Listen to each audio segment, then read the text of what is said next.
Zoom, right? Thank you to the band. Great job. Great job.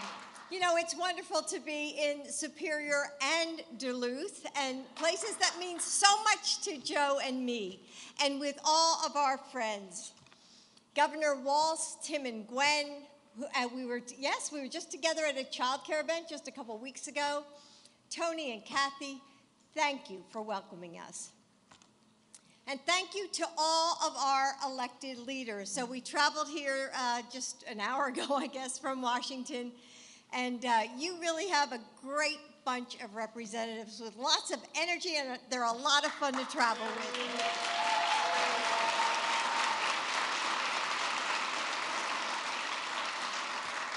On another cold winter morning, you know, much like today, I held our family Bible and watched my husband take the oath of office. In that moment, he was the man I fell in love with so many years ago, a father of... Okay, all right. I guess I don't tell him enough. A father of two boys standing in the wreckage of unthinkable loss, who stitched a broken family together with grit and grace.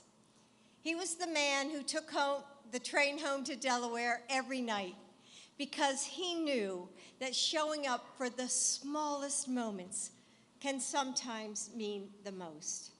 He was the senator who learned that, you know, to get up when he got knocked down and fight even harder for what he knows is right. The vice president, whose steadfast counsel helped guide our country through many storms. That day, he was Joe. And then, suddenly, he became something else, too. The President of the United States.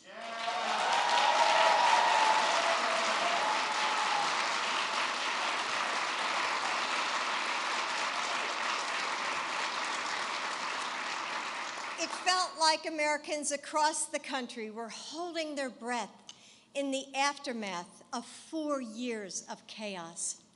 But as Joe stood there, shoulders back, eyes shining with fierce optimism, I could see his determination to bring us together, to lead us forward to a better America.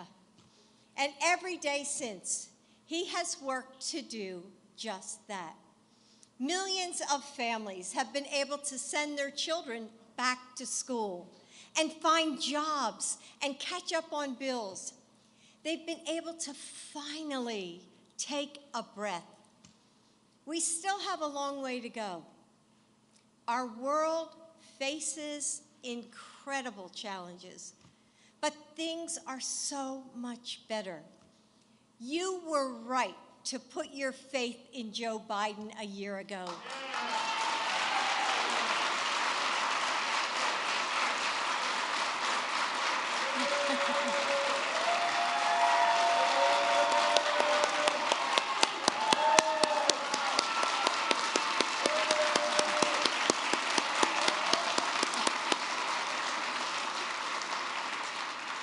Because in the face of uncertainty, he is unshakable. Despite deep divides at home and abroad, he knows how to bring people together, how to rally the world when tyrants reach for power.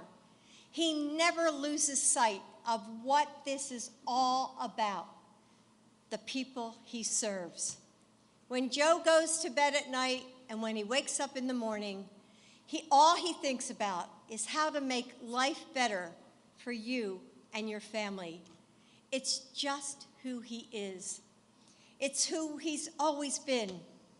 He will never stop working for you. He will never stop fighting for you. Thank you.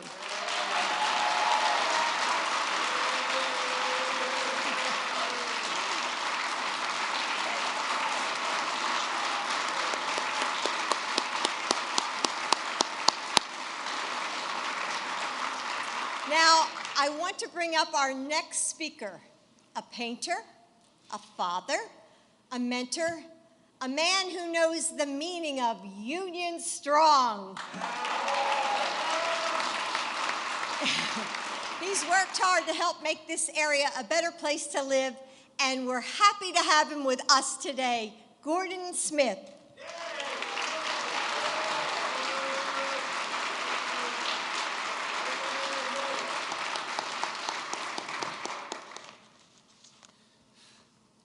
My name is Gerry Smith, and I'm a member of the International Union of Painters and Allied Trades, District Council 82, Local 106. I am honored to be with you here today. I've been a painter for 31 years, but I started as a non-union painter. I became a member of the IUPAT when our shop was organized in the early 1990s. I was younger at the time and didn't understand unions, but taking that action really made my life better for me and my family.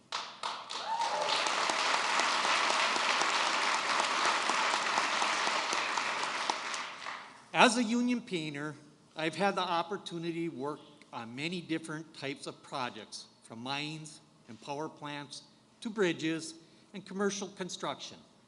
Over time, I grew to appreciate my union membership more and more. Being part of the IUPAT meant that my wife, Barbara, and I were able to raise our son, Michael, and help put him through college in a certified auto tech program. Now he has a good union job too. Being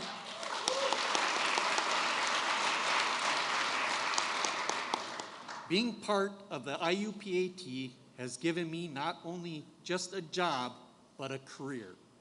Every worker, even you, can have the same opportunity I've had.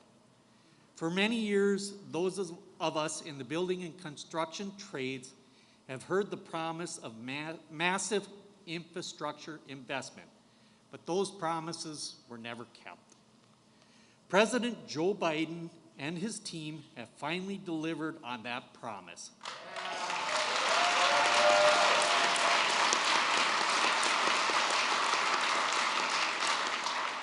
The bipartisan infrastructure bill gives us the opportunity to rebuild our crumbling infrastructure and put another generation of people to work in the process. Throughout the Midwest, we have thousands of bridges, like the Blockneck Bridge here in Superior, in need of repair. The investment in the nation's infrastructure is vital to our communities. Everyone needs to be able to safely to go to work, school, and family events. I'm proud that here and across the country, my sisters and brothers are at work coating these bridges, and it's not just to make them look good, it's to keep them strong, safe, and protected from corrosion. One of my favorite things about being part of the Painters Union is the opportunity to mentor younger brothers and sisters who are serving their apprenticeship. I get to teach them skills and pass a trade that they can take pride in and will provide for their families. The resources that will come into Wisconsin to rebuild public facilities and transportation infrastructure will provide stable careers for the next generation of Northland IUPAT members, and you can join us. I'm not someone who often gets up in front of people to share a piece of my story, so I certainly never thought one day I'd share the stage with the president.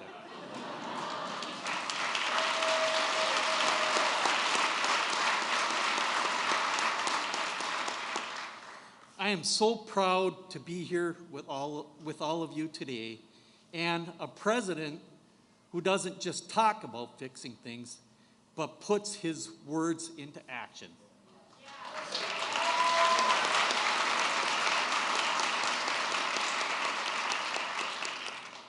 Ladies and gentlemen, it is my honor to introduce the President of the United States, Joe Biden.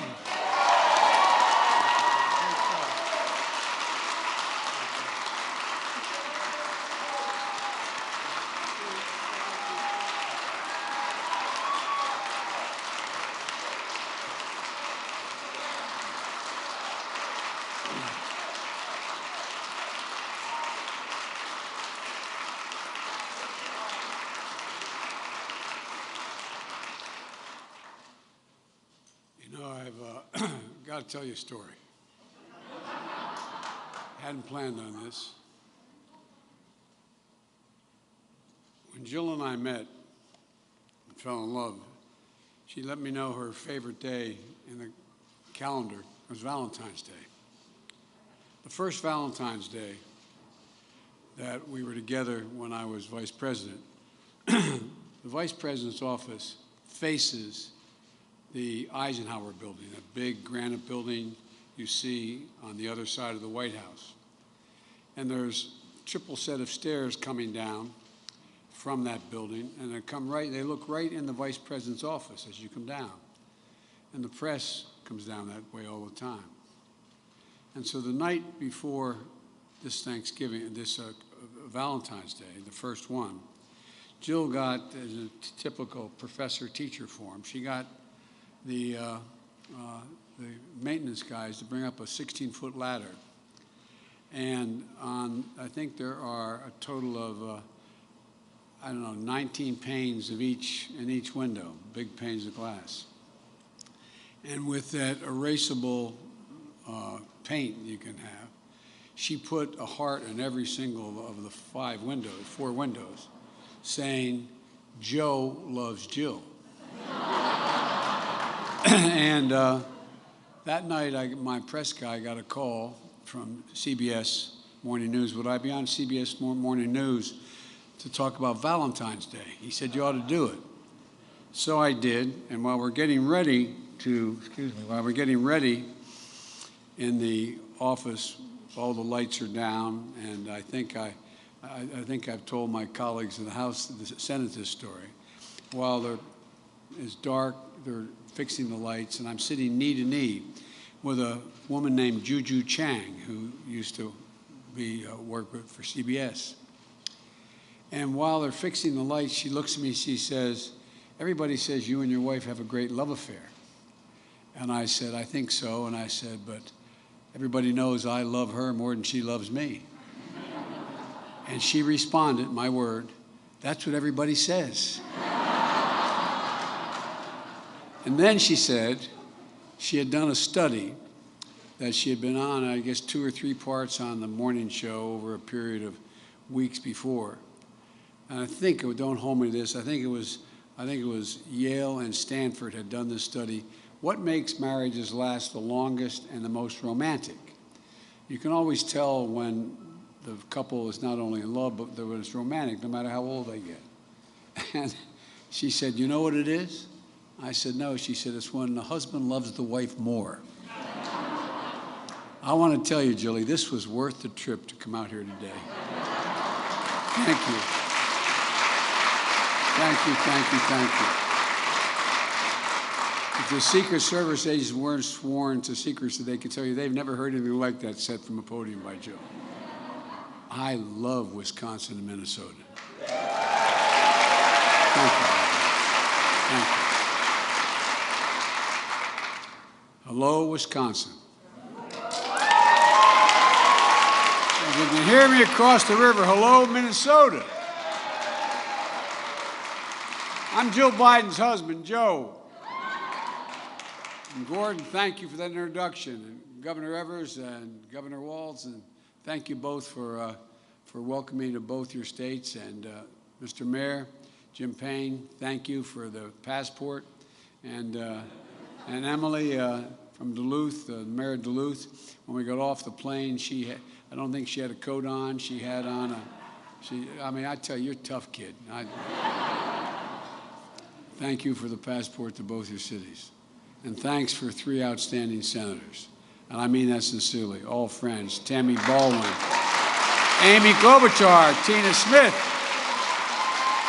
and Congressman Mark Pacone and Ron Kine. We got a hell of a delegation, all of you. Last night I was with your senators and representatives along with their colleagues in Congress to speak about the State of the Union. And together we sent an unmistakable signal to Ukraine and to the world that we, the United States of America, stand with the Ukrainian people. We stand with them.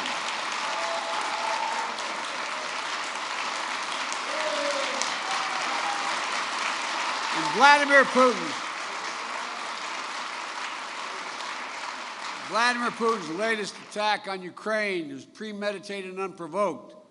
He's rejected repeated efforts at diplomacy. He thought the West and NATO wouldn't respond. He thought they could divide us at home, but he was wrong. We were ready. We sent countless hours unifying the European allies. We countered Russia's lies and truth. We countered them by letting them know what was being planned. And now the free world is holding him accountable. Putin is now isolated from the world more than ever and will continue to aid the Ukrainian people as they defend their country and help ease their suffering in the process. When history of this era is written, Ukraine will have left Russia weaker and the rest of the world stronger. Folks,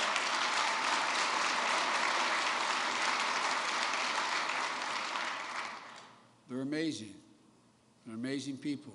You see those scenes. I've been to Ukraine. I've spoken to the Rada. I've spent much time there over the years. They're amazing people. And we're growing stronger at home as well. As I said last night, there is no greater testament to the grit and resilience of the American people than the progress you've all made in the middle of a pandemic.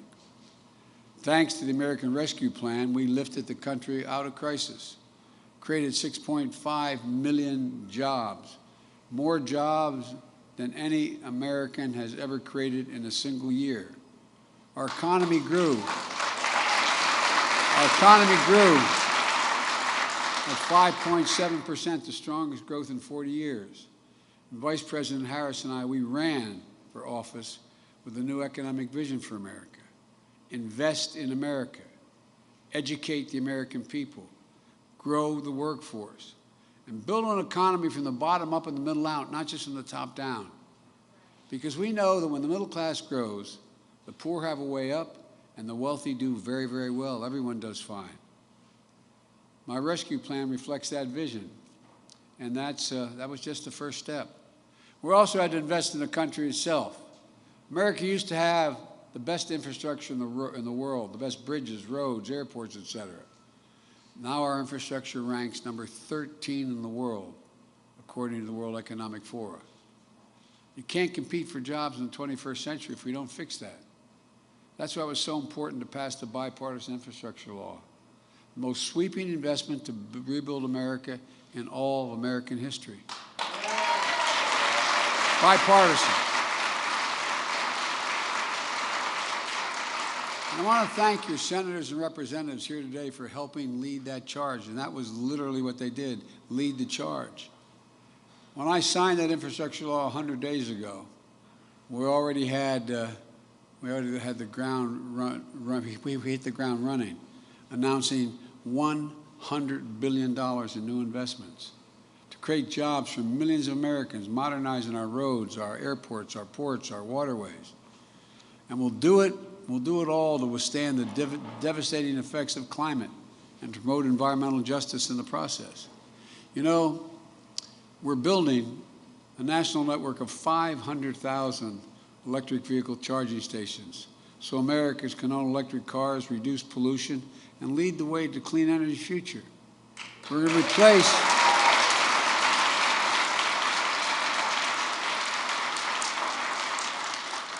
that legislation is going to allow us to replace all the lead pipes in this country so every child can turn on a faucet at home or in school and drink clean water.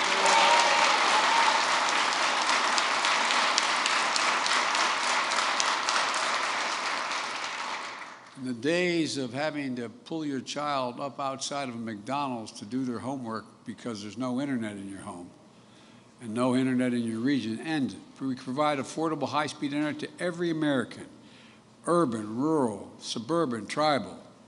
And that's big for rural communities. It helps farmers engage in precision agriculture, knowing when they should sell their products, and so much more.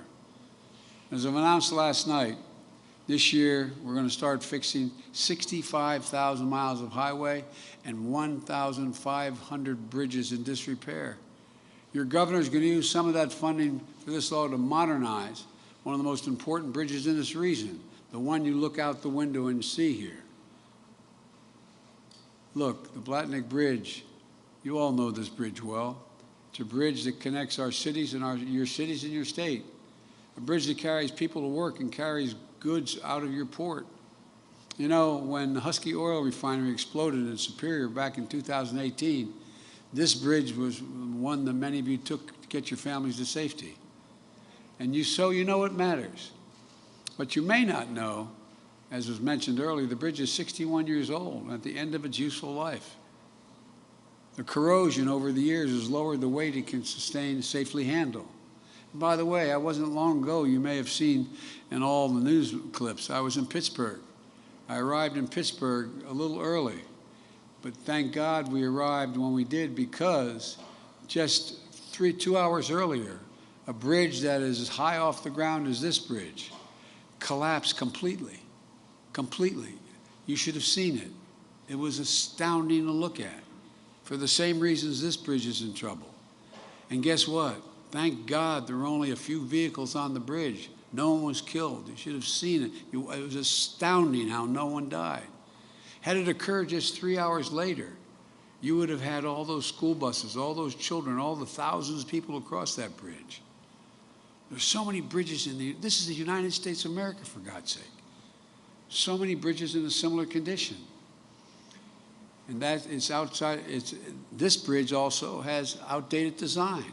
Tight curves led to higher than average crash rates on this bridge. The bridge isn't alone.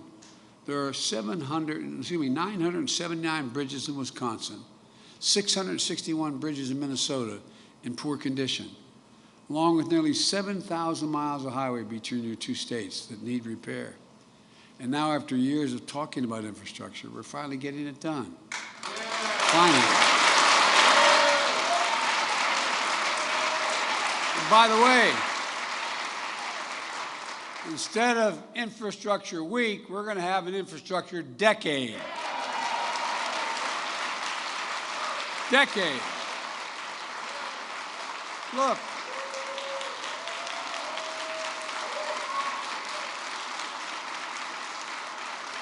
Back in January, I announced the largest investment in our bridges in American history, a total of $40 billion in funding for bridge improvements. $40 billion, including $12.5 billion to fix the most economically significant bridges in this country, like the Blatnick Bridge.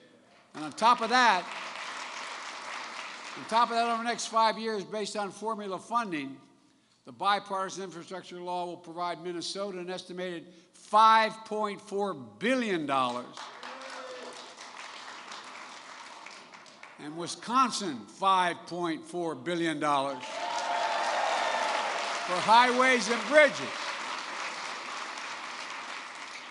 We sure don't want you to miss any of the Vikings-Packer games. Oh, man. You guys talk to one another? Well, we don't much in Philadelphia and Pittsburgh, but that's a different story. In addition, even more funding is available to the states through competitive programs. So I believe your governor, they're going to put their heads together and secure the funding they need to finally get this done. Putting hard-working Americans on the job, rebuilding this bridge with U.S. steel, keeping commerce flowing freely, and keeping families in Superior and Duluth safer and better connected. But this legislation is about much more than the bridge, or the bridge is. It's about opportunity. Opportunity across the region and across the country. Investing in your port, your airports, and more. This isn't just about bridges and highways. It goes much beyond that. And I'm here at the intersection of all of these things. Your airport, your ports, the river, the lake, the bridges, the highways. It's also about the historic investments we're making in the Great Lakes. I don't have to tell anyone here. I went to school and I grew up on one, not grew up, but I lifeguarded on one of the Great Lakes on Syracuse, New York. The Great Lakes provide drinking water for 41 million people. They support more than 1.3 million jobs. And 2 weeks ago, I visited Lorain, Ohio. And I announced an investment, something we've been promising a long time, all the places that have to be repaired, both in Canada and in the United States.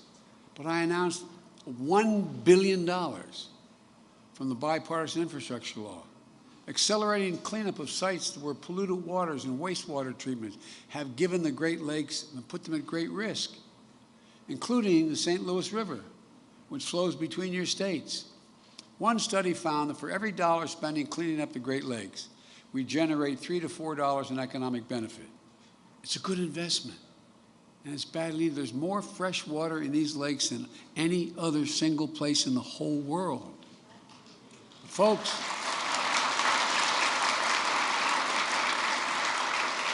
it's not only the investment we're making in the Great Lakes. On the opposite end of Lake Superior, from where we stand, the Soo Locks connect this lake to other Great Lakes. Those locks are a gateway connecting the things that we make here in this country to the rest of the world. 7,000 vessels and 90% of America's iron ore move through those locks every year. That ore makes nearly all the high-strength steel that goes into American-made cars and appliances.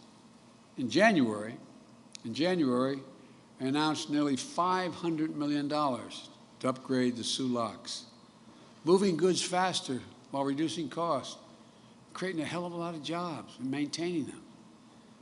We're also doubling the investment we're making in our ports, including the port of Duluth Superior, which was awarded an $8.4 million grant to make critical improvements.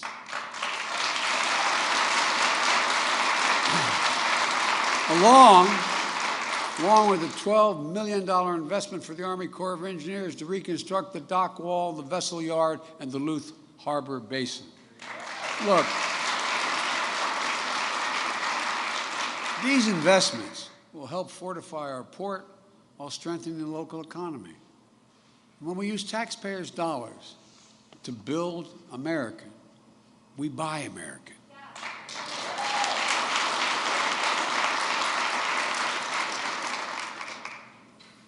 For a long, long time, since the 30s, there's been a law saying when a president of the United States spends taxpayers' dollars on American projects, whether it's an aircraft carrier or railings in a public building, when they buy those products, they should buy American. But there's been an exception in the law up to now. It says that if, in fact, the product is not immediately available in the United States, they can buy it abroad. The federal government spends about $600 billion a year to keep this country safe and secure. And that law has been on the books, as I said, for almost a century. Taxpayers' dollars. But guess what? In my administration, the entirety of it, from beginning to end, has to be built and made in America to be used. Not a joke. We're actually doing it. We will buy American and make sure everything from the deck of an aircraft carrier to steel on the bridge is made in America. Look around the country. American manufacturing is coming back. Once again, we're seeing the pride that comes with stamping products made in America. Companies are choosing to build their new factories here, when just a few years ago they would have built abroad. Ohio Senator Sherrod Brown, as my Senate colleagues will tell you, he had a great saying when we announced what was happening in Ohio, I should say. He said, "It's time to bury the label Rust Belt." Well, that's what we're doing. As I said last night, Intel is building a $20 billion semiconductor megasite just outside of Columbus, Ohio. Up to 8 state-of-the-art factories in one place. And by the way, the people who are going to be working in those factories, you know what he told me their average pay is going to be? $135,000 a year.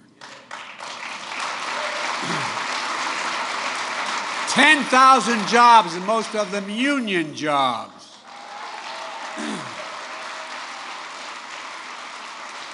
Making a computer chip the size of a fingertip. The power of the world in our everyday lives, smartphones, the internet, technology that doesn't even exist today. And if Congress passes the Bipartisan Innovation Act that's on their desk now, Intel is ready to increase their investment from $20 billion to $100 billion. Intel alone. Ford has invested $11 billion to build electric vehicles, creating 11,000 new good-paying jobs across the country. GM is making the largest investment in its history, $7 billion to build electric vehicles, creating 4,000 jobs in Michigan. The Union Pacific Railroad, when I was in Pittsburgh, I met the folks who run that. Union Pacific Railroad just announced the purchase of the largest ever purchase of electric locomotives made in Erie, Pennsylvania, in the same plant, by the way, that the guy who turned on our lights built a factory. All told, we've created 369,000 new manufacturing jobs in America just last year.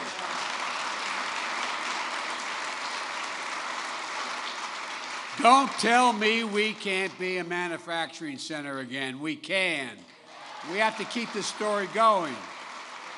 But we know that despite this historic recovery, too many families are still struggling with higher costs. I get it. Our top priority must be getting prices under control. Look, our economy roared back faster than most predicted, but the pandemic meant businesses had a hard time hiring enough help to keep their workers in the production. The reason why the cost of housing went up in new housing is because no one was there to make sure they had the 2x4s to be built, to build the homes, because people weren't in the factories. And because people were making a lot more money than before, there was a lot of cash at hand, and they did not use that cash to go out to the restaurants or go on vacation. They used it for hard products. And the pandemic disrupted global supply chains.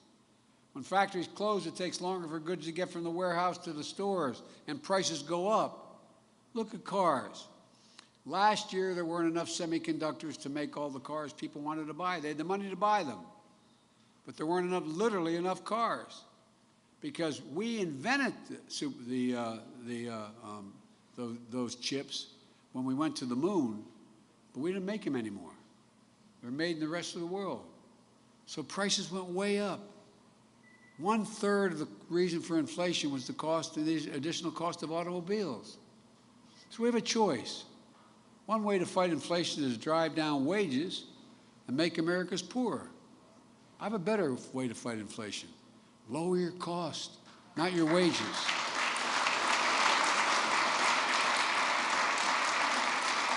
We're going to make more cars and semiconductors in America, more infrastructure and innovation in America, more goods moving faster and cheaper in America, more jobs that you can earn a living, a good living by here in America. Instead of relying on foreign supply chains, let's make it in America again.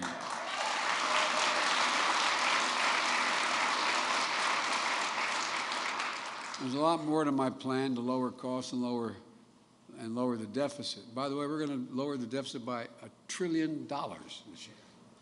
These guys talk about how they always are worried about us spending. We're lowering the deficit. No one's ever done that. But look, I've kept you long enough. There's a lot more I'm inclined to say, and I don't want to get going. I don't want to get wound up here. But let me close with this. Look, I am truly more optimistic about America today than I've ever been. I really mean it. We're on a path to win the economic competition of the 21st century that we face with the rest of the world. I told Xi Jinping, who I'm told I've met with more than any other world leader, that it's never been a good bet to bet against the American people, never. Given half a chance, they have never, ever, ever, ever let the country down. We're the only nation that has always turned every crisis we've faced into an opportunity. No other nation you can name has gone through a terrible circumstance and come out at the other end worse off than they were before the circumstance occurred. We're stronger today than we were a year ago. And we're going to be stronger a year from now than we are today. So let's keep building. Let's continue to give families a fighting chance. And let's meet this moment together. Folks, one last thing I'd like to say to you. The other reason why I'm so optimistic is because of the younger generation. You know, we are a country that is very diverse. And for the longest time, and we still have some serious resistance to diversity in this country. But guess what? The younger generation doesn't feel that. The generation that goes to this university, the generation that's in high school and up through age 30, look at them. Look at how they interact with one another. They make no distinctions based on race.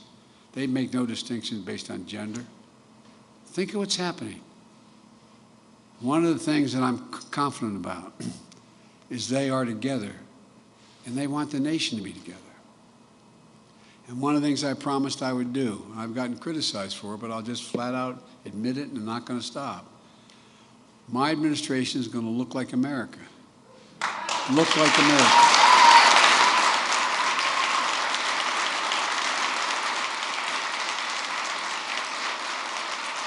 For example, in my administration, we have more women than we have men. A little bit. That's because all the women in my life are smarter than I am. We also have the greatest diversity we've ever had. Look, folks, there truly is nothing beyond our capacity. There really isn't. We're the most unique nation in the history of the world, and that we're the only nation built on an idea, not geography, not built on the notion of race or religion or ethnicity. None of that fits the description of the United States. Built on an idea that we hold these truths to be self-evident, that all women and men are created equal, endowed by their Creator with certain inalienable rights, life, liberty, the pursuit of happiness. We've never lived up to it. We've never walked away from it. And every generation has moved that dial closer and closer and closer. And we badly need it now in a world that is so close.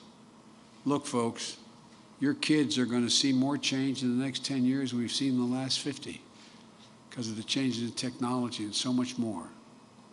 We've got to be ready. America's always been ahead of the curve because we do hold these truths to be self-evident. Again, we're not perfect. We're not even close. But we never have walked away. And Vladimir Putin was counting on being able to split up the United States. Look, how would you feel if you saw crowds storm and break down the doors of the British Parliament, kill 5 cops, injure 145, or the German Bundestag, or the Italian Parliament? I think you'd wonder. Well, that's what the rest of the world saw. It's not who we are. And now we're proving, under pressure, that we are not that country. We're united. And folks, that's how we were able to make sure we kept Europe united and the free world united. A vote in the United Nations to condemn Putin. 141 countries voted to do that in the UN General Assembly. Several abstained. China abstained. Didn't vote with them, but abstained. India abstained. 7 countries abstained, I think it was the number. They're alone. And they did what they did, in my view. He did what he did because he thought he could split NATO, split Europe, and split the United States. We're going to demonstrate to the whole world, no one can split this country. Thank you all so very much. Thank you.